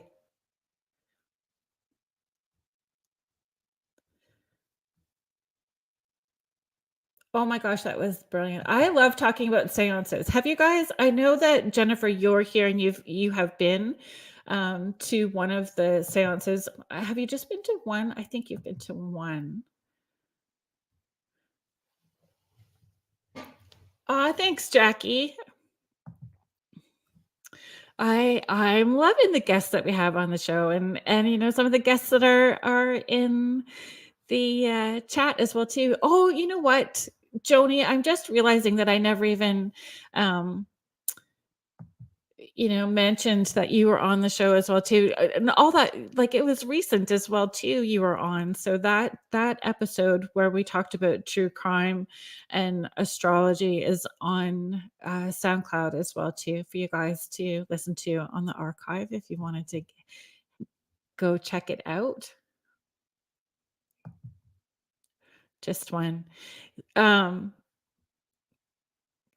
I think that I have a few. I know that they're sold out right now. I do have a few. And I know that um I was doing the seances a little bit. Joni's episode, Jennifer's just saying, Joni, yours was so interesting. I agree. That segment was really good. Um, on Facebook, I have, it's called Carrie Lynn's Morning Porch. So it is an intuitive development group. It's a private group. So what happens there stays there. We treat it like Vegas. I've really been dropping the ball a wee bit about posting the intuitive practices, but I try to get on there to post the intuitive practices on full moons. I do some energetic cord cutting with everybody, practice or a meditation, and just try to hold a safe space for people to explore their intuition. So I know that I was doing the seances there quite a bit. And we had a clip of my daughter and I doing the seance with the spirit board, and someone's dad came through saying hi, and the people that were listening to the live seance caught it. We didn't even hear it in the moment when we were using the board, but the people watching heard this male voice, as he was spelling his name. So he was started spelling out his name, and then we heard hi, and you can hear it.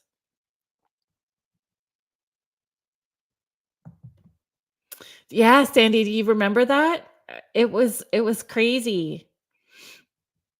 I have a clip somewhere I'll have to show you. And I pulled a picture out that I'll be able to show you right now. Um, I'll put it up on social media after the show.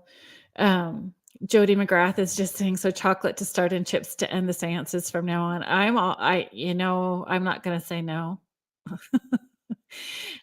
We have an in with Purdy's, so Taryn is all about the seances as well too. But when I started the Victorian seances, which is a number of years ago, almost 10, I guess. I've been doing the Victorian seances just small from my home. And I started off with it was a lot. I had teacups with flowers in them for everybody that came. I had tiered. It was like a Victorian high tea. I had sweets and all kinds of stuff, and then we would just do. I would just share messages, and it's evolved over time. Like it evolved over time.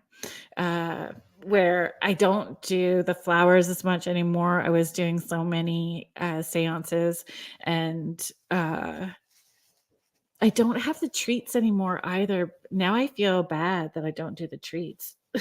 I don't have the chocolate. Now we're going to have to do chocolate again. And it's giving me permission because I'm all about the chocolate. Sorry, guys. I'm on the tail. It's allergy season, I guess. It's because it's not, I don't have a cold. And I think too, the way that the seances have evolved for me, I'm really enjoying as well too. It's not just channeled messages. Where I'm working, I feel like the people that are coming for the seances now are having their own experiences interacting with spirits. I use some paranormal investigative equipment. And like I said, we tried the table tipping last time, and it was brilliant. We did the winners of the 12 days of giving. If you follow me on Facebook, every year at Christmas time, I do this thing called the 12 days of giving. And I organized with a group here in Guelph called Guelph Urbex, who has also been on the show as well too. So you can check out Jacqueline Goldman's segment on SoundCloud. So she does this thing called haunted pub crawls, and I gave I organized to do a private event with her, and I put up a couple of spots for people to win through the 12 days of giving. And so Jody, my friend Jody McGrath, who has also been on the show, we do these investigation of pioneer cemeteries. So she did a segment with me talking about the pioneer cemetery investigations that we've done. So some friends and family, my sister, we did the table tipping before we went downtown just for them to try, and it was a lot of fun. It's a whole other way. It's hard to even explain, but it will rock back and forth like yeses or nos, or it will start to walk. Like you can make it walk away from the wall as well too.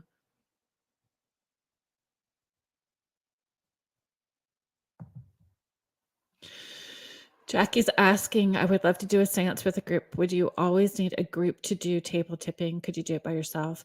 So I mean, I personally think if you have at least two people, then, and again, making sure that you are opening and closing and knowing what you're doing as well too.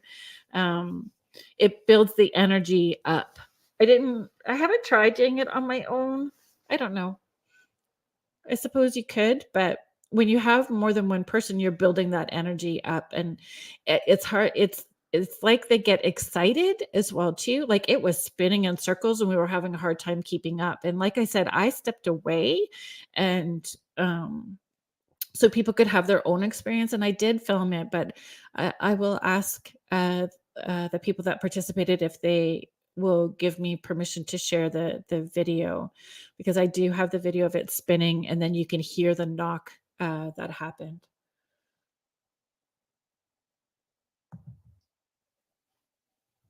And Jody's just sharing it was incredible, and I truly think our laughter amped up the activity. I agree. I think that they feed off of that energy today, or today they fed off the energy of um, that seance. Jennifer saying, I was blown away with the spirit board. Am so thankful to have been a part of that. Well, I was glad that you came for the seance. And the spirit board, it's interesting. I find I try to have lots of different things available. Like I'll channel and I'll do automatic writing in the seance as well too. I give everyone the opportunity if they want to try the Estes method, which is using the blindfold noise canceling headphones and the SB11. Um, everyone can try doing that as well too if they want to have that experience. Um, and adding the table tipping, I feel, I don't know, I've had some growth. Like I kind of felt like I needed to do things the same because everybody was expecting that. And I know that I need to be okay to try new things and introduce new things in the seances for people as well too. Um and it's good to grow and try new things, right? How did you start doing them? Did you do research? Did someone teach you the opening, closing? Okay. Thank you for asking that, Contessa. So I did a lot of research on my own, and it's interesting because not everybody wants to share information. It's not always so kumbaya um, in the community, which it makes me sad. That makes me sad.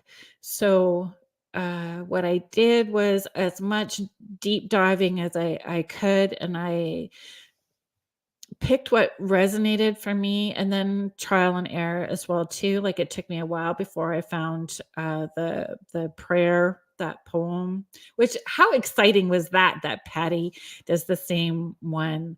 uh, it feels good. So knowing that even just with my intention when I'm doing a regular session, I wanted some of that to come through with the seance. And I also wanted it to be teaching moments. So, making sure people understood how they can put their intention into the seance, um, opening up protection and then shutting down as well too. So some of that was stuff I was already teaching through intuitive development and mediumship development.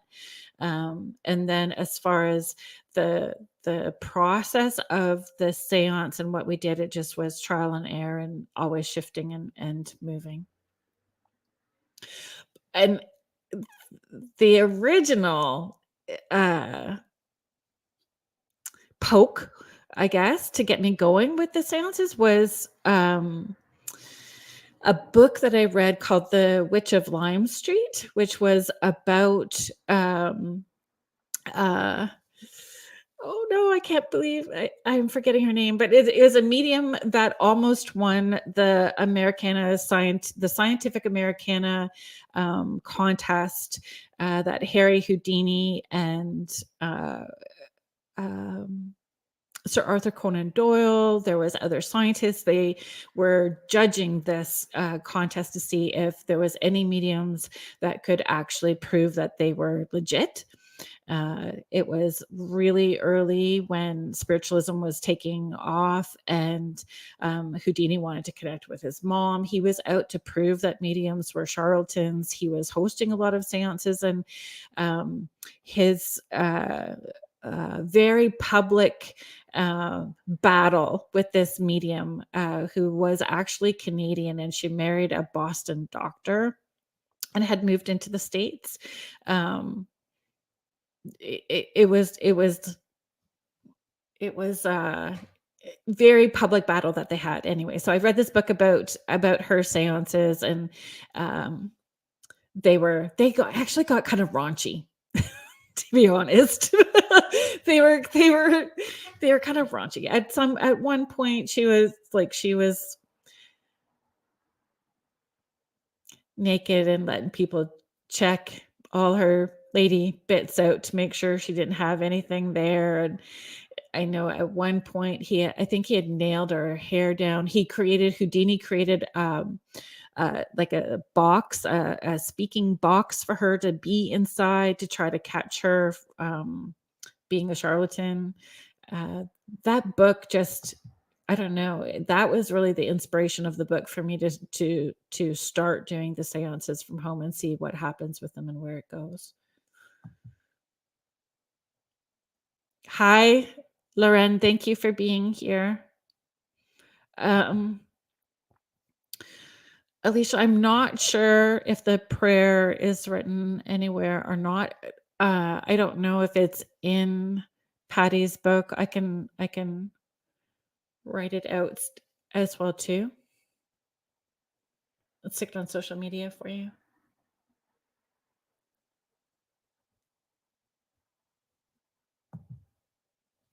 Yeah, it's fun, right? That the prayer is the same as Patty. It really does set a lovely tone.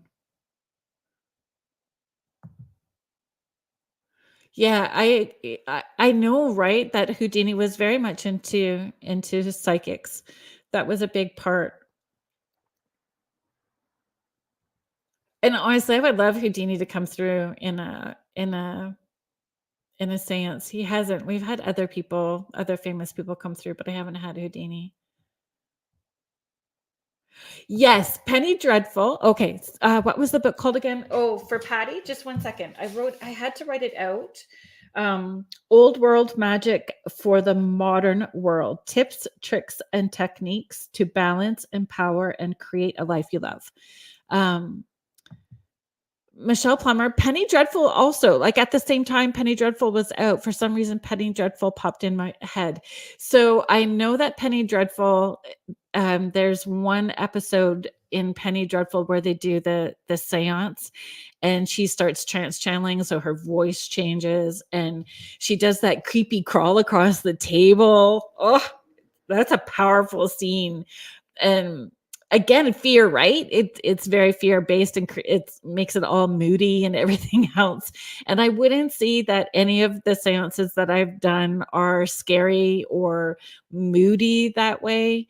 The ones in home, anyway, the ones at home. Um, it I had one intense experience where a spirit had come through really needed support and crossing over. So we kind of shut everything down. I shut everything down and stopped what we were doing to help cross that spirit over. And then we cleared the energy of the space and cleared everybody that was here and grounded them. But for as long as I've been doing mediumship full time as a career, like I've only had to stop something like that, or a session, and help somebody cross over in the moment, like 2 or 3 times.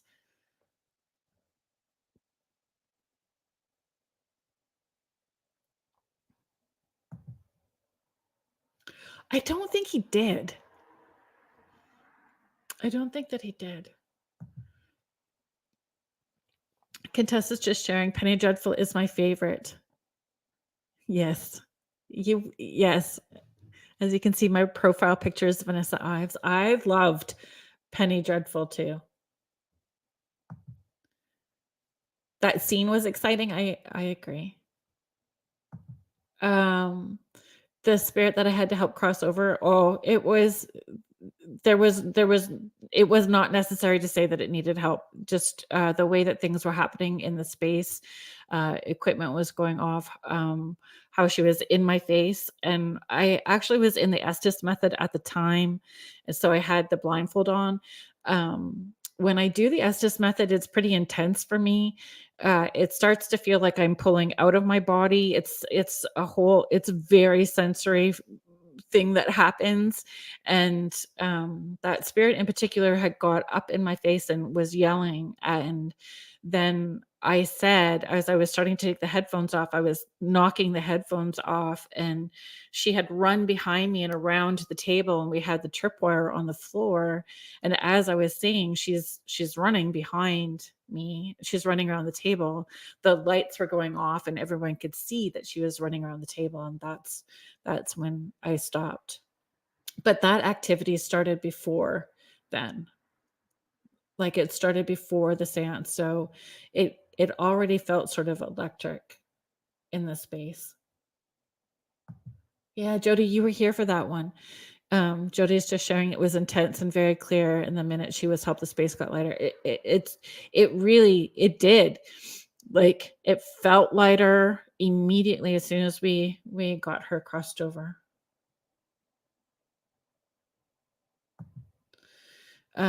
Tanya is just asking, how do you know if a loved one has not crossed over?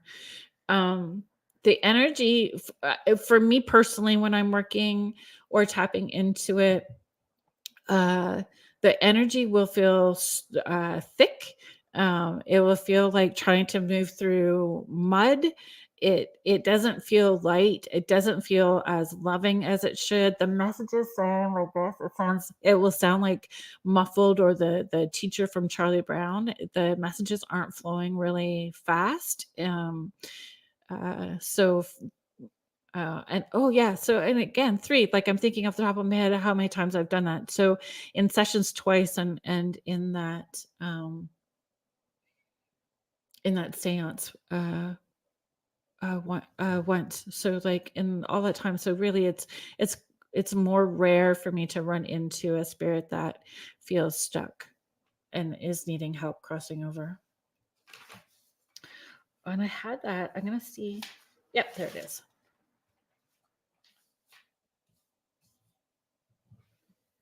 I don't know if you guys all, hopefully you'll be able to see it. You can tell me um, if you're able to see what I see. Maybe not. Might have to post it. I think, no, I don't know if you can really tell.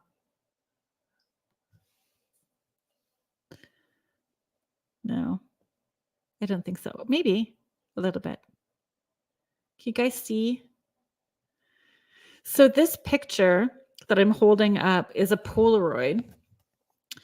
And so this is the table, actually. So this table here is the table that we used for the table tipping. That's the bell. Oh, this is the bell that I use when I do my prayer, and then I ring the bell. I ask everyone to introduce themselves. I ask everyone to set their intention. Um, I'm open to you touching me. I'm open to using my energy, that sort of stuff.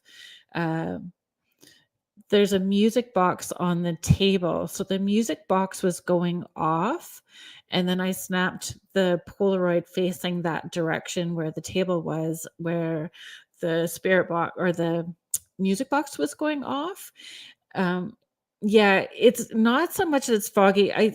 I will try to scan it, and I will stick it on social media. I'll stick it on the Facebook page if you guys want to pop over there after. You can see this shadow, and there was no light source from behind. The room was dark.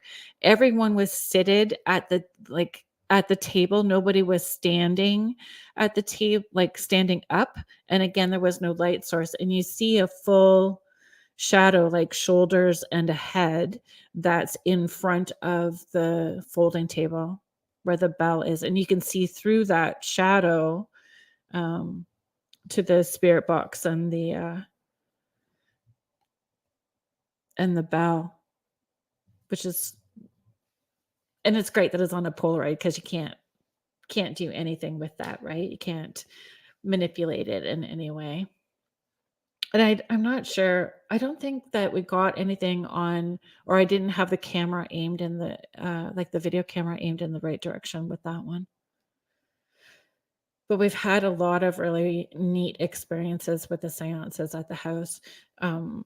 Someone had come to the seance, and we started getting with the spirit box. It was no, how did we had the spirit board, the spirit box, and yeah, we were using the spirit board first. And it was weird because above the table, the ceiling started to look like a green swirl. And again, there was nothing on the floor. There was no candles like that were like the shining up onto the ceiling, but the ceiling started to move, and like this spot, and it was like a greenish glowing sort of color and moving, and then these kind of lights through it. And it wasn't a portal that was opening. It wasn't anything like that.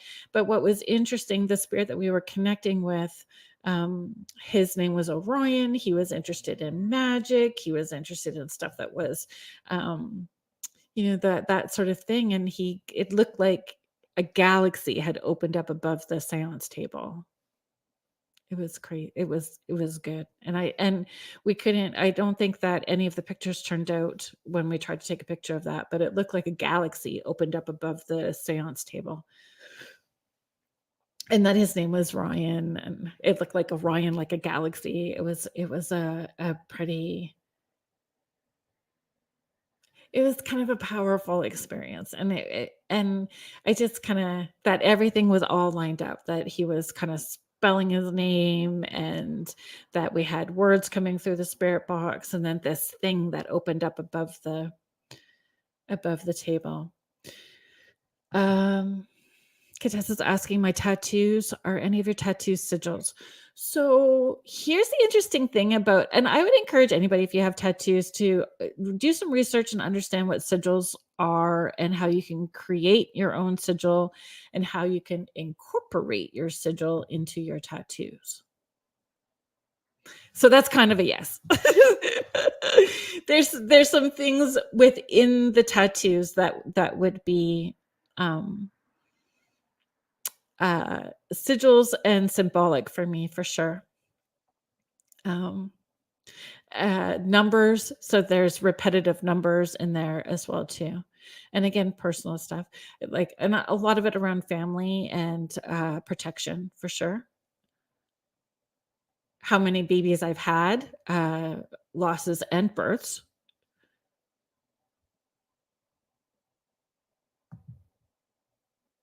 I love sigils too. Um, we've had sigils on, like, underneath our water faucet tap, on our Brita in the fridge, sigils we've used, like, we put sigils on our walls and then painted over top of them. We've put, sigils on the floor, underneath, the little throw rugs. We've got sigils everywhere. Sigils on little pieces of mirror that are facing out in some of the windows, if we're gonna get real richy. Just some extra, keeping the space clear and clean, for the amount of work that I do from home, making sure that it's good for everybody. And, like, if you maybe we should do a show about sigils. We can do a show about sigils. I'll get my sister to come back on, and we can talk about those sorts of things. My sister doesn't do it, but she'll be a riot to be involved in the conversation. 'Cause she's just because she is funny that way, my sister. Heather is sharing, I use the sigil creation method that you taught me to make affirmations and gratitude intentions that I put on the trees that had come down for my new studio space. Oh, I love that, Heather. And it's fun when you understand how to create your own sigils. There's so much power, and then you put your intention, you ignite it, and you give it strength. It's amazing. Oh, thank you for reminding. Jackie is just sharing, if you are part of the porch group on Facebook, I did all of the old videos are there. I did a video about how to do the pendulums. I've done videos on how to use a pendulum uh, properly. Um, all the tips and tools, and how it can go sideways, how your body's a battery, how it's charged, positive and negative sides. So all those videos are there on that Facebook group. And anybody is welcome to the group. I just encourage people, go with the intention, if you're joining the group, that you are there, um, that you're there to grow and learn and participate. Engagement is important, right? Like, we don't it's a vulnerable space to grow and learn and ask questions, and to feel like people are there just to be a voyeur, um, makes it uncomfortable for those people who are wanting to ask questions to learn and grow. Contessa's just saying, I too have many tattoos, all personal meanings, but now I want to incorporate some sigils of my own as well too. Yeah, I think that's a great idea, Contessa. Oh, Julie, I'm really sorry that, but you can watch the replay after. Um, so Julie Kraus, spiritual advisor, she's also been on Spirit Switchboard, and you can watch or listen to her archive segment on SoundCloud. And Julie has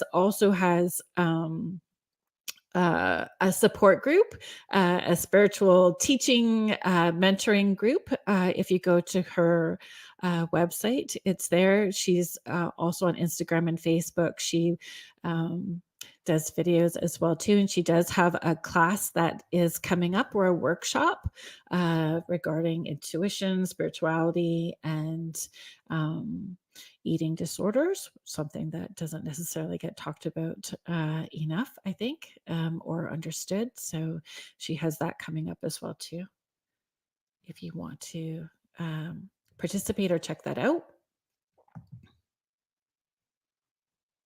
Thank you, Julie. I like chatting with you too. Um, and you're welcome. You're welcome. That's what it's about, right?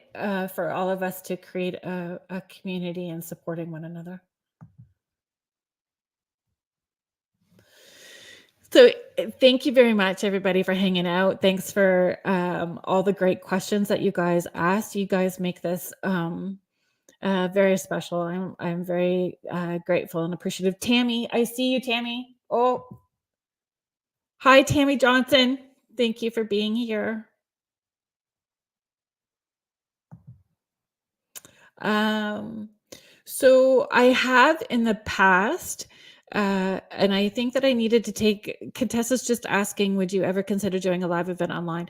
And I will be completely honest. I was doing like Tuesday talks. I would share messages every once in a while. And then there was just so much about like in June of last year, I really did have a not good uh, time with the amount of people that were creating fake profiles, pretending to be me, people coming in during the chat, after the chat, was done, trying to scam people. It was awful trying to stay on top of it, and it was just tossing my anxiety to a not good place. So I had to step away from doing a lot of that. um, I think doing a live event online, I would have to do it through like Google Meet or Zoom and have it controlled where that stuff can't happen.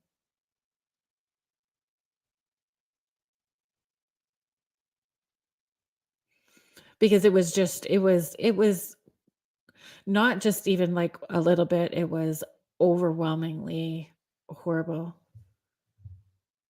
And people, I think once I saw like people thought that I personally was um messaging them and they were sending their money and they were not being tech savvy, even though I was trying to warn people.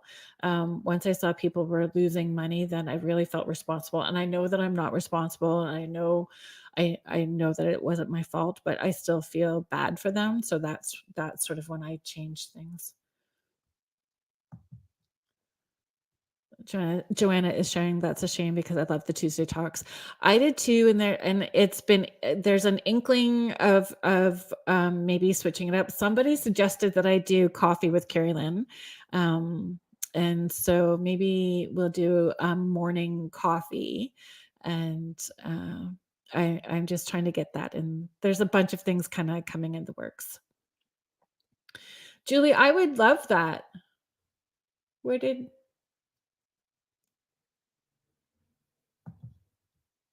Julie is saying we should pair up sometime and do one online. I think I would love to do that. I think that would be a lot of fun.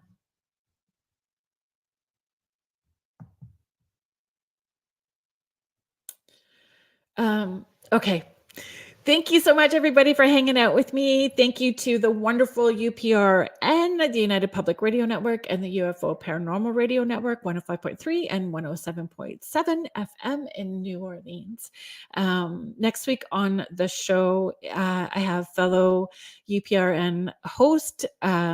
He is sensitive, paranormal investigator Sean Kelly. His show is Into the Night. It is on Sunday evenings and Tuesday evenings. He's going to be coming on and having a chit chat with me. So I hope you guys join us next week in the chat and bring all your questions for Sean as well too. And if you hang out a little bit longer on the UPRN network, the UFO Paranormal Radio Network, Jeffrey Pritchett.